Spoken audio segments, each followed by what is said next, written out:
দীপু দাসের পর এবার অমৃত মণ্ডলকে পিটিয়ে পিটিয়ে পিটিয়ে খুন করলো বাংলাদেশের শান্তির ছেলেরা।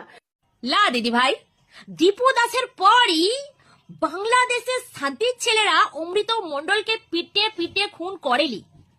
দীপু দাসের পরই এই ভারতবর্ষের খানকির ছেলেরা রাম নারায়ণ বাগেল, হ্যাঁ ঠিক শুনছেন, রাম নারায়ণ বাগেলকে পিটিয়ে পিটিয়ে হত্যা করেছে। কেন?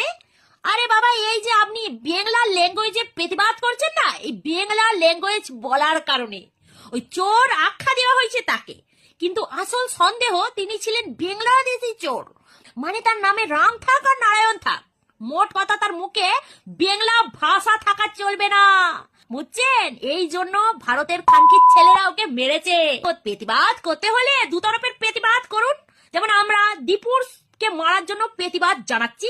ভারত সরকারকে অনুরোধ করছি বাংলাদেশের সরকারের সাথে কথা বলে সেই দেশের সংখ্যালঘুদের সুরক্ষা সুনিশ্চিত করুক, মানে ঠিক যেভাবে ইন্দিরা গান্ধী করেছিল। এই বক্কম চুদিয়ে চুদিয়ে ভারতের সংখ্যালঘুদের সাথে কেলাকেলি করেনি, সোজা বাংলাদেশের সাথে কথা বলে সংখ্যালঘুদের সুরক্ষা নিশ্চিত করেছিল। এতগুলো বছর তারা শান্তিতে বাস করছিল, সেইটা করুন, তবে না বুঝবো আপনারা হিন্দুদের দরদি কেন হিন্দুদের কেলানি খাওয়াচ্ছেন, বাইরেও কেলানি খাওয়াচ্ছেন, ভিতরেও কেলিয়ে কেলিয়ে মেরে দিচ্ছেন। মানে আর কতগুলো হিন্দুর রক্ত পান করলে বুকের কলিজাগুলো আপনাদের ঠান্ডা হবে?